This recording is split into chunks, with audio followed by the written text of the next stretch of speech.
कल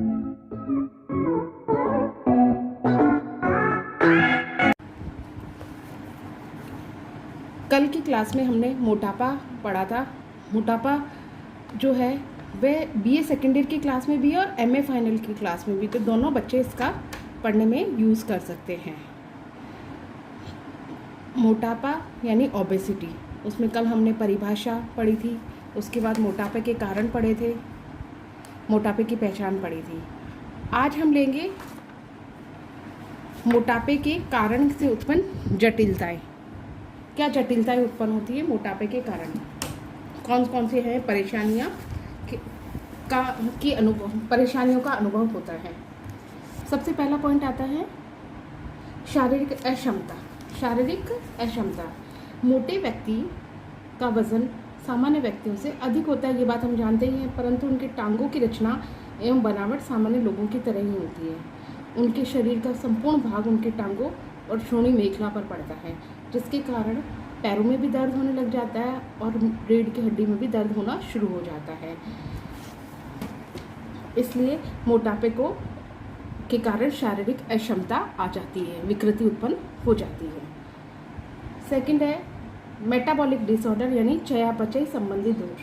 मोटे व्यक्तियों में चयापचय संबंधी अनेक दोष एवं अनियमितताएं उत्पन्न हो जाती हैं, जिसके कारण उन्हें मधुमेह रोग, गाउट, एथेरोस्क्लेरोसिस, हार्ट डिजीजेस, यकृत की डिजीज़ यानी सिरोसिस आदि, गॉल ब्लैडर, पथरी आदि संबंधी बीमारियां भी मोटापे के साथ साथ हो जाती हैं। ये सब मोटापे की एसोसिएटेड डिजीज होती है, से सहायक बीमारियां होती हैं।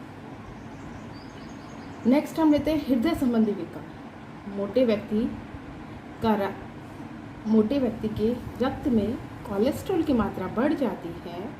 कोलेस्ट्रॉल धमनियों की नलिकाओं के भीतर आकर जमा हो जाता है, जिसके कारण इनका ल्यूमन छोटा हो जाता है। अतः धमनी का रोग या हाई ब्लड प्रेशर, जिसे हम बोलते हैं बीपी, होने की संभावना रहती है। हृदय रोग संबंधी कई बार शिराओं के फूल जाने की संभावना भी प्रबल हो जाती है, जिसे हम शिराएं मतलब वेरिकोज वेन। नेक्स्ट आता है जीवन जीने की कम आशा।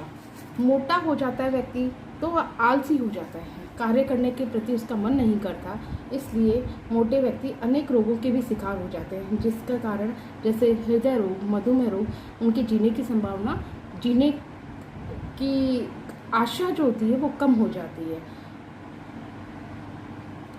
नेक्स्ट होता है गर्भकालीन विषाक्तता। मोटी गर्भवती स्त्रियों में गर्भकालीन विषाक्तता की संभावना बहुत अधिक बढ़ जाती है। उनमें वेरिकोज वेन या शिराओं का फूल जाना दिखाई देता है, शरीर में सूजन आ जाती है, गर्भकालीन विषाक्तता हो जाती है, शिशु को जन्म देना नहीं हो पाता, शल्य क्रिया द्वारा प्रसव कराया जाता है, सिजेरियन डिलीवरी कराई जाती है। नेक्स्ट है क्रियाशीलता में कमी। क्रियाशीलता में कमी, मोटे व्यक्तियों को अक्सर थकान, पीठ में दर्द, पैर में तकलीफ, जोड़ों में दर्द आदि की शिकायतें रहती हैं। उन्हें आलस भी खूब आता है, परिणाम स्वरूप वे कम क्रियाशील हो जाते हैं, कार्य करने के प्रति उनका मन नहीं करता है। मोटे व्यक्तियों में नेक्स्ट है यकृत की बीमारियां हैं। मोटे लोग प्राय यकृत, वृक्क और अग्नाशय की बीमारियों से भी ग्रसित हो जाते हैं। श्वसन संबंधी परेशानियां, मोटे व्यक्तियों के आंतरिक अंगों पर काफ़ी बोझ पड़ने लगता है, आंतरिक अंगों को काफ़ी काम करना पड़ता है, जैसे यकृत, वृक्क, अग्नाशय, अमाशय, फेफड़े आदि। ये धीरे धीरे दुर्बल हो जाते हैं, कमज़ोर हो जाते हैं और निःशक्त एवं निर्बल होने लगते हैं, जिससे व्यक्तियों को इन संबंधी बीमारियां भी हो जाती हैं। व्यक्ति सीढ़ी चढ़ने, दौड़ने, भागने आदि में हांफने लगता है, इससे उसे सांस संबंधी परेशानियां हो जाती हैं। वसा का जमाव, मोटे व्यक्तियों की त्वचा के नीचे वसा का जमाव होता है। जिसके कारण उनका शरीर स्थूल, थुलथुला एवं भद्दा दिखता है। वे देखने में कुरूप व भद्दे लगने लग जाते हैं। कई बार मोटे व्यक्ति को सामाजिक उपहास का भी सामना करना पड़ता है। लोग उन्हें इग्नोर करते हैं, देखकर कहते हैं हाय कितना मोटा है। ये वाला शब्द उनके लिए बहुत हार्मफुल होता है, बहुत दुखदाई होता है। मोटे व्यक्तियों की आयु कम हो जाती है और उन्हें कई बीमारियों का सामना करना पड़ता है।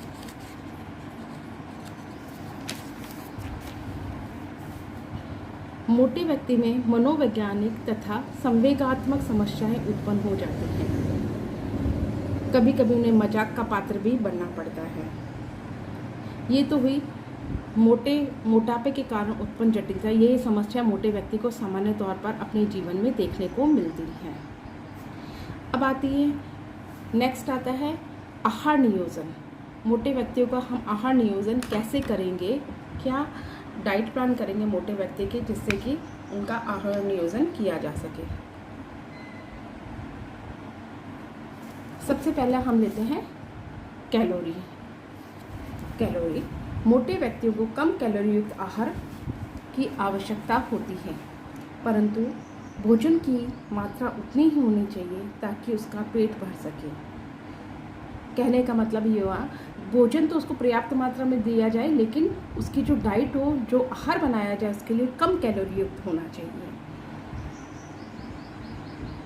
परंतु भोजन की मात्रा उतनी ही होनी चाहिए ताकि उसका पेट भर सके और तृप्ति और संतुष्टि मिल सके उसको, जिससे वह शारीरिक क्रियाशीलता बढ़ाई जा सके उसकी। मोटे लोगों का वजन एकदम से नहीं कम किया जाना चाहिए। महीने में 6 से 8 पाउंड तक वजन कम होना उचित रहता है, नहीं तो थकान व कमज़ोरी महसूस होने लगती है।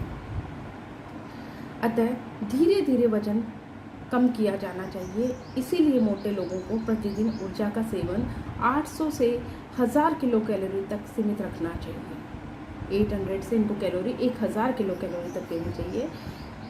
यदि किसी व्यक्ति की शारीरिक ऊर्जा की मांग 2500 किलो कैलोरी है तो उसे 1300 से 500 किलो कैलोरी ऊर्जा प्रतिदिन देनी चाहिए। ये तो हुई कैलोरी की बात। सेकंड है प्रोटीन। शरीर में तंतुओं की टूट फूट मरम्मत के लिए हमें प्रोटीन की आवश्यकता होती है। नई सेल्स के निर्माण करने के लिए हमें प्रोटीन की आवश्यकता होती है। तो हमें 1 ग्राम प्रति किलो शरीर भार से प्रोटीन दिया जाना चाहिए। नेक्स्ट आता है कार्बोस यानी कार्बोहाइड्रेट। उच्च कैलोरी युक्त तथा तले भुने भोज्य पदार्थों का सेवन नहीं करना चाहिए मोटे व्यक्ति को। दिन में 100 ग्राम कार्बोस पर्याप्त है, परंतु यह अवश्य ध्यान रखने की वाली बात है कि पदार्थ में जो भोजन दिया जाए उसमें शुगर की मात्रा कम हो, नहीं तो मोटे व्यक्ति को डायबिटीज़ होने की संभावना रहती है। मतलब एक दिन में 100 ग्राम कैलोरी दी जानी चाहिए। वसा। नेक्स्ट आता है वसा। वसा ऊर्जा प्राप्ति का सांद्रित स्रोत है, कंसंट्रेटेड सोर्स है। अतः इसका अत्यधिक मात्रा में सेवन नहीं किया जाना चाहिए, इससे मोटापा और अधिक बढ़ जाता है। वसा को 40 ग्राम पर डे देना चाहिए। वसा हमें संतृप्त वसा, घी, मक्खन का प्रयोग कम से कम किया जाना चाहिए। नेक्स्ट आता है हमारा खनिज लवण। कैल्शियम, लोहा, आयोडीन एवं अन्य खनिज लवण पर्याप्त मात्रा में होने चाहिए। खनिज लवणों की पूर्ति हेतु सब्जियों एवं फलों का प्रयोग किया जाना चाहिए। नेक्स्ट आता है विटामिन। आहार में विटामिन सी पर्याप्त मात्रा में होना चाहिए क्योंकि यह वसा की मात्रा को कम करता है। अन्य विटामिन ए, डी, ई, के तथा बी समूह पर्याप्त मात्रा में दिए जाने चाहिए व्यक्ति को। विटामिन की प्राप्ति हेतु हरी पत्तेदार सब्जियां, फलों का सेवन करना चाहिए। कच्चे सलाद का सेवन करना चाहिए। रेशे युक्त फाइबर, रेशे युक्त भोज्य पदार्थ रफेज का प्रयोग करना चाहिए, जिससे कि कब्ज को दूर रखा जा सके। सब्जियों के अधिक सेवन से पेट भी भर जाता है और संतुष्टि और तृप्ति भी मिलती है। लास्ट आता है हमारा जल। जल की अधिक मात्रा के सेवन से मोटापा कम होता है क्योंकि अधिक पानी पीने से खाना कम खाया जाता है। अतः अप्रत्यक्ष रूप से मोटापा घटाने में जल बहुत सहायक सिद्ध होता है। इसलिए हमें छाछ, लस्सी, गन्ने का रस आदि प्रयोगों का प्रयोग कम से कम किया जाना चाहिए, क्योंकि इनके प्रयोग से मोटापा बढ़ता है। अब जो फाइबर्स हमें नहीं, जो भोजन हमें नहीं खाने चाहिए, वर्जित भोजन जो होते हैं, प्रोहिबिटेड फूड्स होते हैं, वो होते हैं तले भुने पदार्थ मोटे व्यक्ति के लिए, जड़दार सब्जियां, कंद वाली सब्जियां, सूखे मेवे, पराठे, कचौड़ी, मिठाइयाँ, केक, पेस्ट्री, गुड़, खजूर, मिश्री, इन पदार्थों का सेवन डाइट में, भोजन में कम करना चाहिए, आहार में कम करना चाहिए। लास्ट हमारा पॉइंट आता है मोटापे का उपचार कैसे किया जा सके। मोटापा का सबसे पहले उपचार तो भोजन पर नियंत्रण करना चाहिए, सबसे ज़रूरी चीज़ है। अगर भोजन पर नियंत्रण नहीं रहेगा तो मोटापे को कम नहीं किया जा सकता। मोटापा का उपचार कम कैलोरी युक्त भोजन देकर किया जा सकता है, परंतु कैलोरी की मात्रा बहुत अधिक कम नहीं करनी चाहिए। अधिकतम 800 से 1000 किलो कैलोरी कम करनी चाहिए। इससे भी अधिक कैलोरी की मात्रा कम कर दी जाती है तो शरीर में वसा की मात्रा बढ़ जाती है, जिसके कारण कीटोसिस हो जाता है। कार्बोस की संतुलित मात्रा कीटोन बॉडीज में कमी लाता है। वसा एवं प्रोटीन में ऊर्जा प्राप्त करने से रक्त में यूरिया, यूरिक अम्ल, कोलेस्ट्रॉल की मात्रा बढ़ जाती है। उपरोक्त सभी पदार्थ शरीर के लिए हानिकारक व अस्वास्थ्यवर्धक होते हैं। सेकंड उपचार आता है इसका, डाइट तो हो गई, भोजन के थ्रू हम मोटापे को कम कर सकते हैं। दूसरा आता है मेडिसिन। अभी तक बाजार में ऐसी कोई दवाई नहीं आई है जो कि दवाई लेके मोटापे को कम किया जा सकता है। मोटापा एकदम से कम नहीं करना चाहिए, धीरे धीरे कम करना चाहिए, नहीं तो थकान व कमजोरी महसूस होने लगती है। अगर कुछ व्यक्ति हैं जो दवाइयों का सेवन करते हैं तो उन्हें डॉक्टर की सलाह के अनुसार ही दवाइयों का सेवन करना चाहिए। भूख कम करने वाली दवाइयाँ, कुछ एक दवाइयाँ आती हैं जैसे पॉन्ट्रैक्स, टेनवेट, पिलुडीन आदि दवाइयाँ होती हैं जो भूख को कम करती हैं।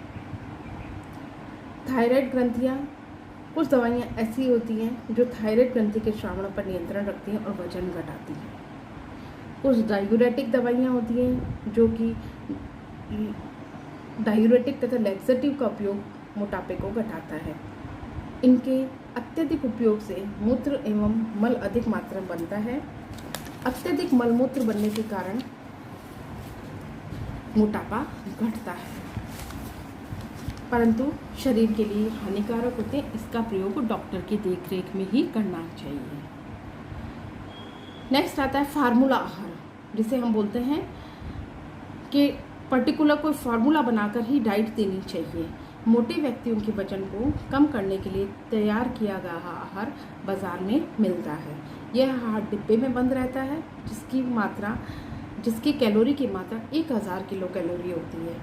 इनमें ऐसे भोज्य पदार्थ होते हैं जो आमाशय में पानी को अवशोषित कर लेते हैं, जिससे पेट भर जाता है तथा तृप्ति की भावना उत्पन्न हो जाती है।